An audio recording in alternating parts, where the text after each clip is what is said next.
দুটো থেকে তিনটে পয়েন্টে কথা বলবো। আমার আগে আমাদের জালাল সাহেব, আমি যেখান থেকে নির্বাচিত হয়ে এসেছি সেখানকার উনি ভূমিপুত্র, বাস্তব কথা বলেছেন। 1/3 মেজরিটি না হলে এই বিল পাস করাতে পারে না। আর পার্লামেন্টে কিন্তু বিজেপির 1/3 নাই। এখন দেখার বিষয় মুখ আর মুখোশ, সেটাও আমাদের লক্ষ্য রাখতে হবে। এটা একদম আমাদের, এটা যদি না আমরা লক্ষ্য রাখতে পারি, ঠিক একটা সময় আমরা দেখেছি ওয়াকআউট করে বাইরে এসে স্লোগান দিচ্ছে इस बिल को हम लोग नहीं मानते हैं। अरे इस बिल को मनाने का बाद तुमको अंदर जाके बोलना चाहिए, अंदर जाके आवाज़ उठाओ, बाहर तो हम लोग है देख लेंगे। এটা মাথায় রাখতে হবে। দেখো দুটো তিনটে বিষয় এই বিলের ছত্রে আমি কিছু এক্সপার্টদের সাথে বসে, আইনের বিশেষজ্ঞদের সাথে বসে আমি স্টাডি করেছি। আমি চ্যালেঞ্জ করতে পারি এখানে যারা সো কল্ড হিন্দুত্বের ধ্বজাধারী যারা আছেন, যারা মানুষকে ভুল বুঝিয়ে এই ওয়াকাফকে সামনে রেখে হিন্দু মুসলমানের মধ্যে বিভেদ লাগাতে চাইছেন, আমি 1:1 তাদের সাথে প্রোটেস্ট করতে রাজি আছি। আসুন যে আপনি প্রমাণ করিয়ে দেবো এই অ্যামেন্ডমেন্টের নামে আপনারা মুসলমান বা মহিলাদের যে উন্নয়নের কথা বলছেন তার পরিবর্তে মুসলিমদের রেখে যাওয়া পূর্বপুরুষের সম্পত্তিকে আত্মসাৎ করার লুটে নেওয়ার অপচেষ্টা চালাচ্ছেন।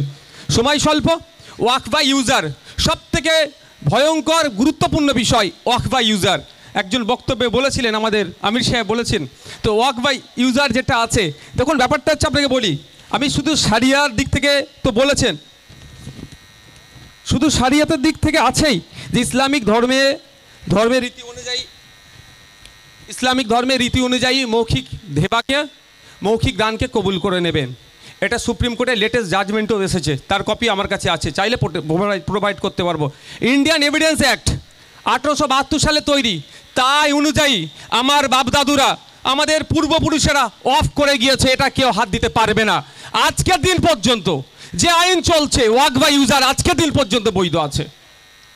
আমরা গিয়েছিলাম, জেপিসির যে কমিটি এসেছিল, আমাদের এখানে অনেক হজরতগণ বিভিন্ন টিম নিয়ে তারা ওখানে কথা বলেছেন। দুর্ভাগ্যের বিষয় সেই সময় আমাদেরকে দেওয়া হয়নি। 1 মিনিটে একটা টিমকে বলতে দেওয়া হয়েছে, কি বলবে 2 মিনিট ম্যাক্সিমাম। মানে আমাদের জাস্ট ওটা একটা ফর্মালিটি দেখানোর জন্য যে আমরা গিয়েছিলাম মতামত নিতে, কিন্তু যে মতামতটা দিলাম বা কতটা আলোচনা করব সেই জায়গা দেয়নি। আচ্ছা, ইন্ডিয়ান কন্ট্রাক্ট অ্যাক্ট 1872 সালে তৈরি, সেই অনুযায়ী waqf by user valid. Transfer of property act 1882 সালের, সেই অনুযায়ীও আপনার ওয়াকফ বাই ইউজার ভ্যালিড। তাহলে আমরা শুধু শরিয়া নয়, কারণ শরিয়াতের আইন বললে অনেকে চুলকানি হয়, শরিয়া আইনও কিন্তু ভারতবর্ষের সংবিধান দ্বারা প্রযোজ্য, বৈধ।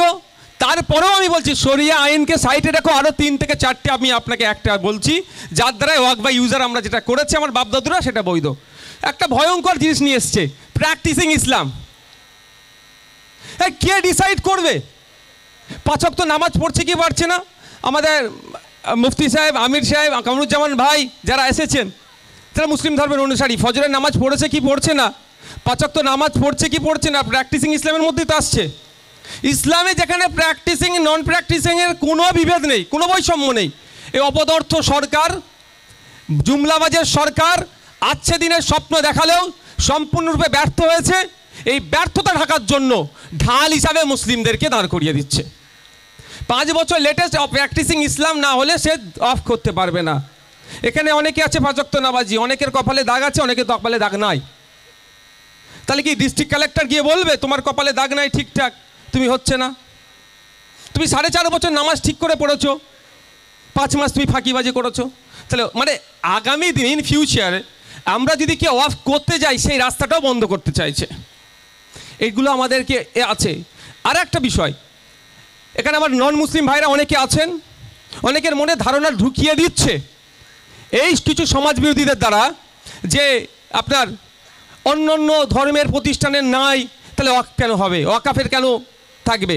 দেখুন, যে কটা বড় বড় মন্দির আছেন, আপনার কাশী বৈষ্ণবনাথ মন্দির আছেন, বিভিন্ন উড়িষ্যা, তামিলনাড়ু, মহারাষ্ট্র, কেরালা, কর্ণাটকা, যেখানেই যাবেন মন্দির ট্রাস্ট আছে, সেখানে নির্দিষ্ট গাইডলাইন আছে। আমার কাছে কপি আছে উত্তরপ্রদেশের কাশী বৈষ্ণবনাথ মন্দিরের যে অ্যাক্ট আছে, সেখানে বলা আছে নন মুসলিম ছাড়া, অর্থাৎ হিন্দু ধর্মের ছাড়া কেউ ওই কমিটির মধ্যে আসতে পারবে না।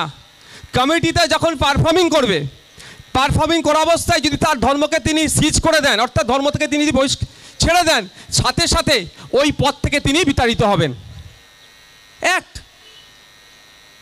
ওটা মেনে নিয়েছে। তো ওয়াকাফের ক্ষেত্রে কি আছে, এইগুলোকে তুলে দিয়ে একটা অপচেষ্টা চলছে। আমি আবারও বলছি, সম্পূর্ণ ব্যর্থতা ঢাকার জন্য এই অপচেষ্টা চালানো হচ্ছে। আমি অনুরোধ আপনাদের কাছে করব, এটা আমাদের একটা চক্রান্ত হতে পারে। যারা লিডার্স আছেন, হজরত আছেন, উলামাগণ আছেন, নির্দিষ্টভাবে আমি আশা করব আপনাদেরকে গাইডলাইন দেবে, সেই গাইডলাইন মোতাবেক আমরা প্রতিবাদ সংগঠিত করব। গণতন্ত্রের রক্ষার দায়িত্ব আমাদেরকে নিতে হবে। ব্রিটিশ পিরিয়ডে যখন ভারতবাসীর ওপরে অত্যাচার জুলুম নেমে এসেছিল, হাফেজ মির নিসার আলী, তার সময় ইন্টারনেট এত ফোনের ফ্যাসিলিটি ছিল না। তিনি জাত ধর্ম বর্ণ নির্বিশেষে 83,000 কৃষককে এক জায়গায় করে ব্রিটিশদের বিরুদ্ধে লড়াই করেছিল। আজকে আমাদের কাছে ইন্টারনেট আছে, সংবিধান আছে, সামনে রেখে এই বড়বার বিজেপির বিরুদ্ধে আমরা ঐক্যবদ্ধ হয়ে লড়াই করব। তবে হ্যাঁ, আমরা মাথায় রাখবো, গোলপুরা গরু সিঙ্গুরে মেঘ দেখলে কিন্তু আমাদের ভয় লাগে। সিএ সময় মাথায় টুপি দিয়ে টেনে আগুন লাগিয়ে দিয়ে মুসলিম সম্প্রদায়কে দেখে দেওয়ার চেষ্টা করেছিল। এটা আমরা হতে দেব না। ওদের চক্রান্তকে আমরা মানে বাস্তবে রূপায়ণ হতে দেব না। আমরা যখন যে প্রচেষ্টাতে যাব, আমরা প্রত্যেকে তখন স্বেচ্ছাসেবকের ভূমিকা পালন করব। আমার পাশে দাঁড়ি টুপি রেখেও যদি কেউ অনৈতিক কাজ করে, আমাদের লিডারদের গাইডলাইনের বাইরে কাজ করে, সঙ্গে সঙ্গে আমরা সেটাকে তাকে প্রতিহত করে আমাদের লিডারদের হাতে তুলে দেব। না হলে কিন্তু চাইছে একটা দাঙ্গার দিকে টার্ন নিক। সর্বোপরি আমি অতীব দুঃখের সাথে বলছি, আমার আসতে লেট হয়েছে। আমার বিধানসভায় সাপ্লিমেন্টারি গ্রান্টসে নিয়ে আলোচনা চলছিল, আমি ওখানে ছিলাম। তো বিধানসভাতে 2 দিন কিন্তু ওয়াকাফ নিয়ে আলোচনা হয়েছে। ভাই কটা বাজে? আর 1 মিনিট নেব। তো 2 দিন আলোচনা হয়েছে, এটার বিরুদ্ধে রেজুলেশন, খুব ভালো কথা। কিন্তু যারা রাজপথে দাঁড়িয়ে অনেক কথা বলছেন, সত্যি ভালো কথা, তাদের সাথেও আমি লড়াই আছি। এখানে মাঝহাবি দ্বন্দ্ব, কে বুকের ওপরে হাত বাঁধবে, কে নামির নিচে হাত বাঁধবে, কে জোরে আমিন পড়বে, কে আস্তে আমিন পড়বে, সেই দ্বন্দ্বর জায়গা এটা নয়। এটা আমাদের ওয়াকাফকে রক্ষা করার জায়গা। আর এটা রক্ষা করতে গেলে শুধু মুসলিম নয়, আর ভিন্ন ধর্মের মানুষকেও সাথে নিতে হবে। 2023 সালে ফরেস্ট রাইট অ্যাক্টকে 2006 কে সংশোধনীর নামে 2023-এ গিয়ে জল জমি জঙ্গলে যে স্বাভাবিক অধিকার আদিবাসীদের কেড়ে নেওয়া হচ্ছে, তারও বিরুদ্ধে আমাদের কথা বলতে হবে। তাদেরকেও আন্দোলনে সংগঠিত করতে হবে এবং তাদের আন্দোলনে আমরা তাদের পাশে দাঁড়াবো। শুধু মুসলিমরা, সর্বধর্মের মানুষকে নিয়ে আন্দোলন সংগঠিত হবে। তার 2 দিন প্রোগ্রাম ছিল। দুর্ভাগ্যের বিষয়, যারা রাজপথ কাঁপিয়ে দিলেন তাদেরকে ভেতরে শব্দ খরচ করতে দেখলাম না।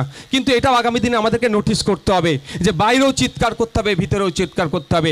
জনপ্রতিনিধি যারা আছেন, যারা নিজেকে সেকুলার বলেন, তাদেরকে প্রত্যেককে আওয়াজ তুলতে হবে এবং আমার নন মুসলিম ভাইদের কাছে গিয়ে আপনার কেন আমাদের সাথে ইনজাস্টিস হচ্ছে, আমাদের কি হচ্ছে, সেটা তাকে আপনি 1 to 1 অন্তত বলতে হবে। এই দায়িত্বটা আপনাকে আমাকে নিতে হবে। কারণ তাদেরকে এই সুযোগে এই শুভেন্দুবাবুরা, এই বিজেপিরা তাদের মাথায় বিষ ঢুকিয়ে দেওয়ার চেষ্টা করছে। অ্যাকচুয়াল জানে না ফ্যাক্ট কি, সেটা জানতে হবে। আর একটা আমার মনে হয়, আমি যদি ভুল বলি আপনি আমাকে সংশোধন করে দেবেন, এই তথ্যটা মনে হয় আমাদের দেওয়া একটু ভুল হচ্ছে। ইন্ডিয়ান আর্মি রেলের পরে নাকি আমাদের ওয়াকাফের জায়গা। তামিলনাড়ু, কর্ণাটকাতে 2টো মন্দিরের যা জায়গা আছে, ওয়াকাফ সারা ভারতবর্ষে অত জায়গা নাই। এই ভুলভাল তথ্য দিয়ে হিন্দু ভাইদেরকে আরও ঘাবড়িয়ে দিচ্ছে। আরে বাবা, সব নিয়ে নেবে রে বাবা, যারা বলছে হ্যাঁ ওইটা করছিস, কিন্তু আমাদেরকে ব্যাপারটা খুলে বলতে হবে। তা অনুরোধ এটাই, আমাদের সময় স্বল্প, যারা উপস্থিত হয়েছেন আপনাদেরকে সবাইকে আমি শুক্রিয়া আদায় করছি। आगामी दिने रमजान मास हमारे तो हमारे अमर भाई साहब फ़ोन किया था, बोला कि आप आइए, अगर आप इन बोल देते तो आप साथ में आदमी को लेके आइए तो इंशाल्लाह कमरुज़्ज़मान भाई, आमिर साहब है, हजरत है, सब कुछ सब मिला के तारपर हमारे आरो समस्त आছেন বিভিন্ন সামাজিক নেতার যারা আছেন আমাদের কলকাতা কেন আমরা এখান থেকে চাইলে ভিন্ন জায়গাতে গিয়েও আমরা গণতন্ত্র রক্ষার জন্য লড়াই করতে পারি গণতান্ত্রিক প্রক্রিয়াতে। একটা আমি কথা বলে শেষ করছি, দেখুন গণতন্ত্র রক্ষার জন্য, গণতন্ত্র যদি বিপন্ন হয় তাহলে আপনাকে আমাকে বেরিয়ে আসতে হবে গণতন্ত্র রক্ষার জন্য। তাই গণতন্ত্র আজকে বিপন্ন, গণতন্ত্রকে রক্ষার জন্য গণতান্ত্রিক প্রক্রিয়া আমাদেরকে লড়াই করতে হবে। সেই লড়াই শেষ থাক হবে একদম যতক্ষণ না পর্যন্ত এই গণতন্ত্রকে আমরা ফিরিয়ে নিয়ে আসতে পারি আমরা নিস্তার হব না। শুক্রিয়া।